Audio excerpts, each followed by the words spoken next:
Hello, welcome to Made to Heal with Angela Brown. So, I'm going to share something vulnerable that happened to me personally this past week. Hopefully, it will help somebody else along in their journey as well.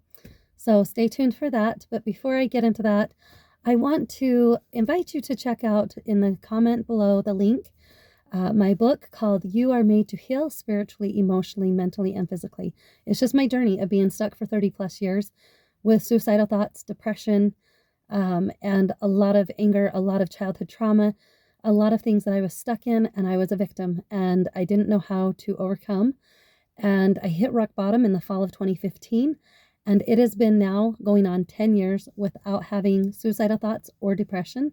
And I've been able to use tools and techniques that I truly have felt that God has led me on this beautiful path. So I just share those things that I have used in this book. And this book was written for the intent of all adults and teens.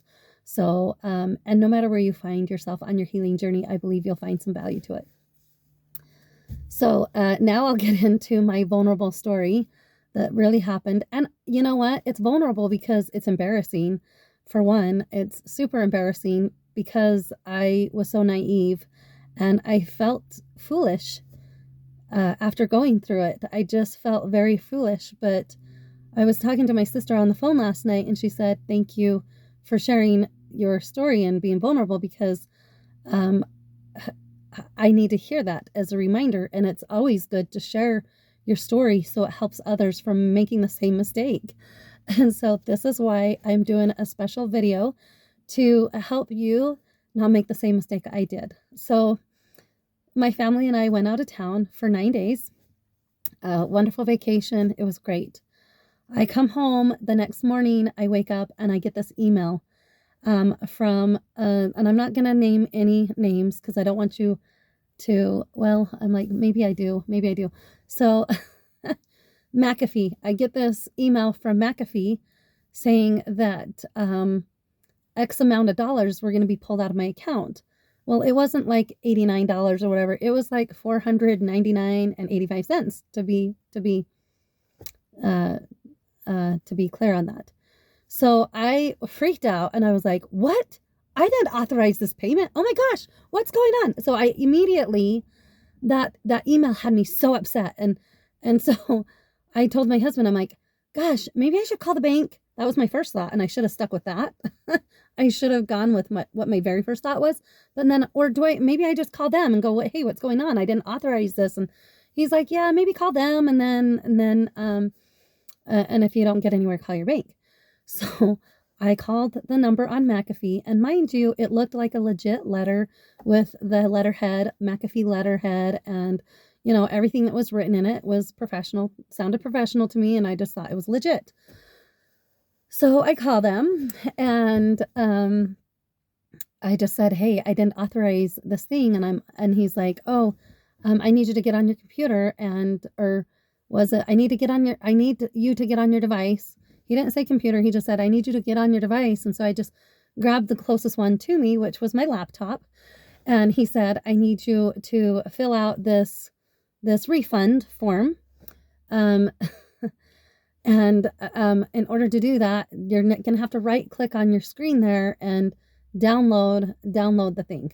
And I'm like, okay, didn't think anything of it because I trust people, right? That's my personality. And so I click on it and it's downloading anyway. And then he's like, oh, what account did you say it came out of?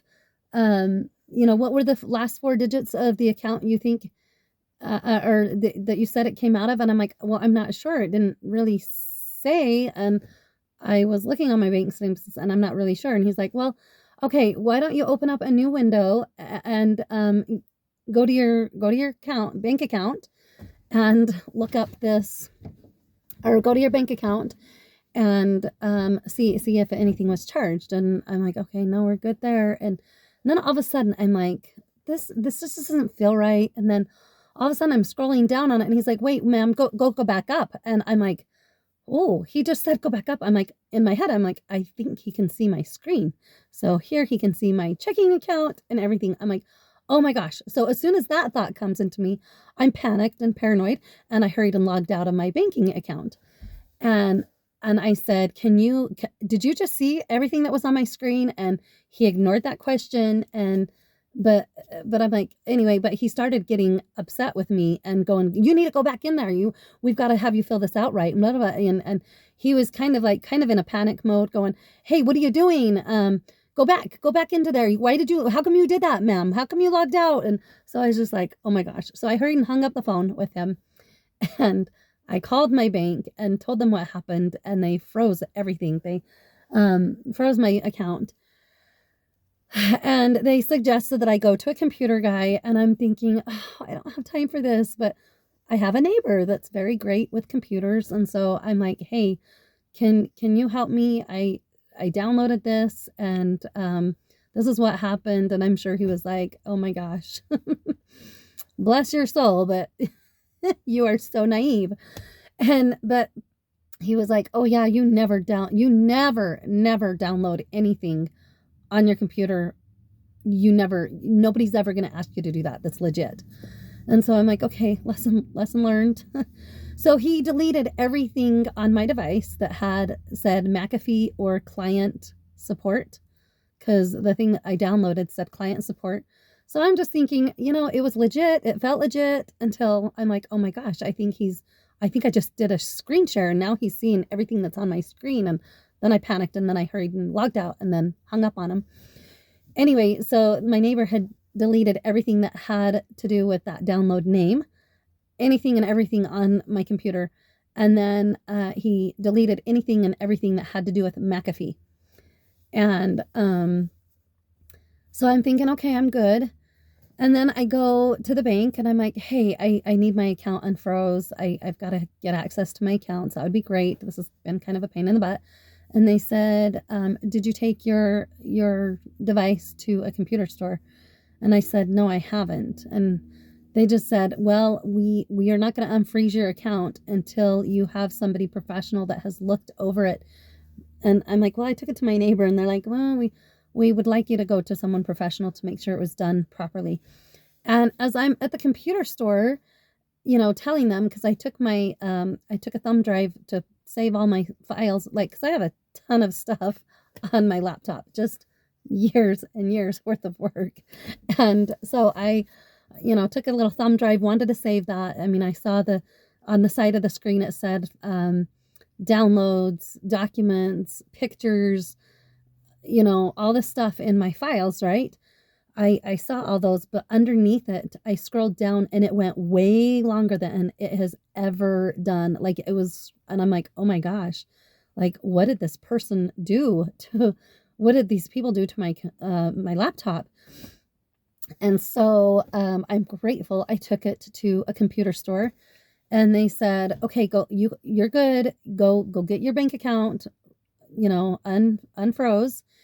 And we will wipe everything that's off your laptop. We'll make sure everything that you need is stored on this thumb drive, but we are going to wipe and erase everything, because a lot of times these scammers have backdoor ways to get into your accounts without even your knowledge or knowing. And I'm like, oh my goodness, well, yeah, do whatever it takes. And so I had to pay for that to get done, which is fine.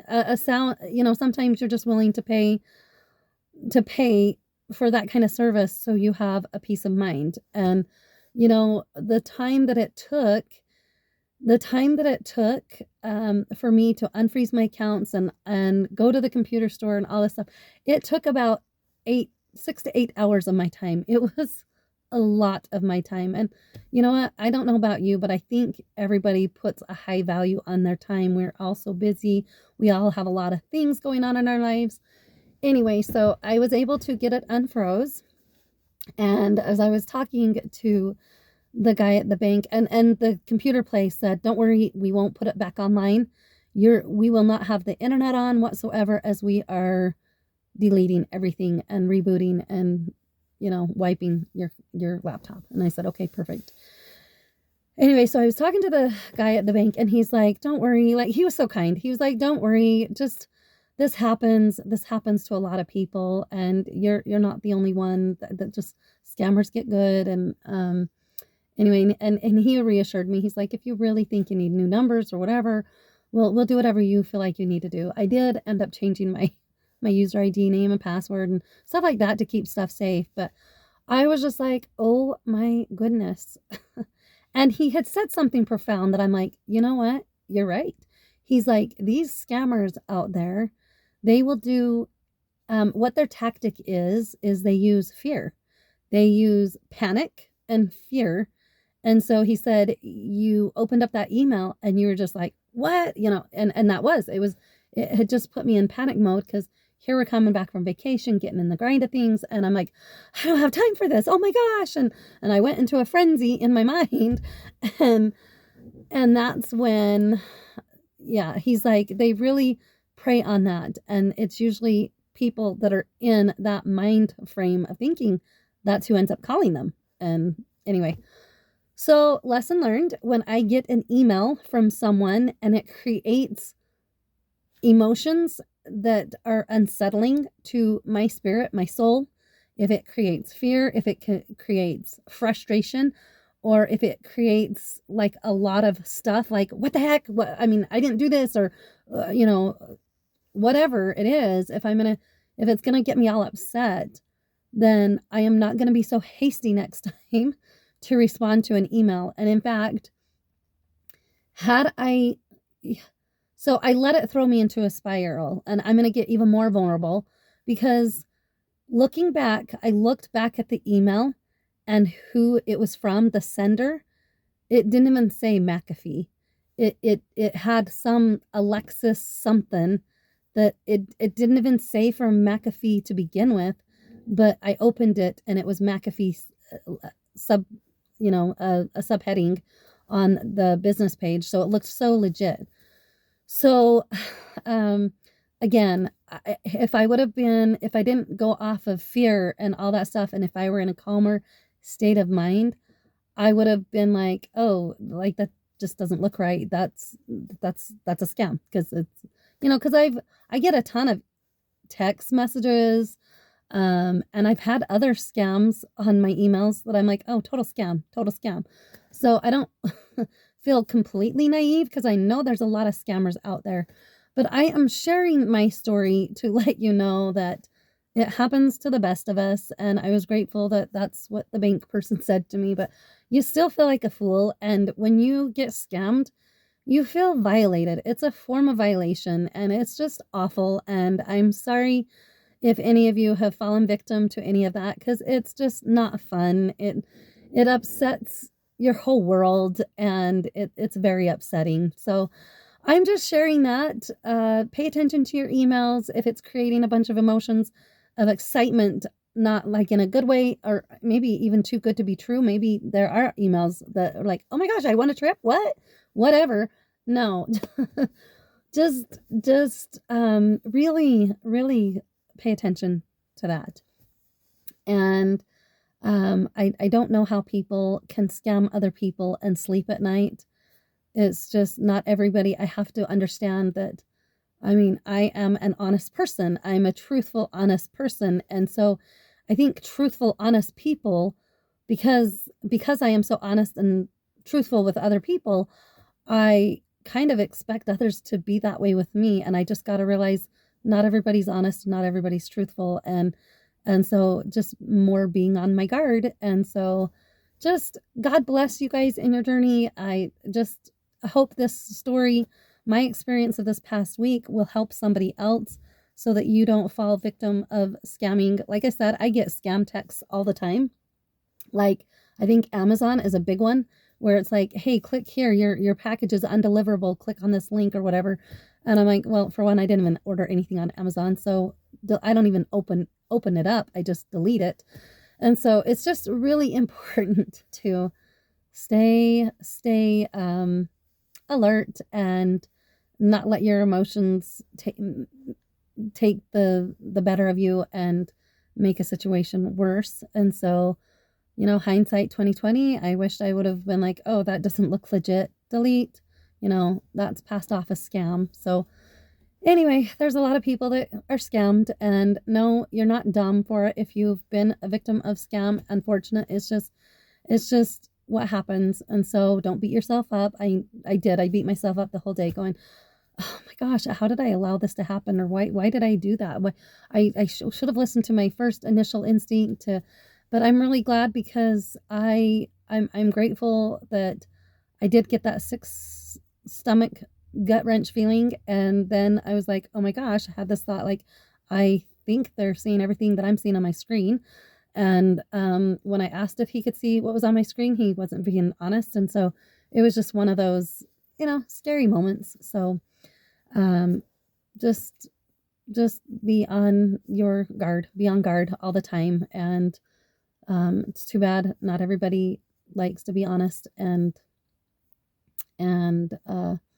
with their dealings with other men. But I do really believe that's another reason why you stay close to God. Stay close to God and have that connection, because I'm not saying I have the closest relationship with God, but I, compared to 10 plus years ago, I I mean, we can always improve in every area, but I feel a lot closer to my Heavenly Father than I have ever in my life. And I am grateful for the thought that this isn't right, that gut feeling. You always listen to your gut, always go off of how you're feeling, and trust your gut, trust the God within, because God and Christ are within us. And that's why it's so important that now more than ever, we need to be led by the Spirit. We need to have the Spirit with us. And, it's just really important. So that will help us from not making so many mistakes. But I share my experience to help others not make the same mistakes. So God bless. Until next time. Bye.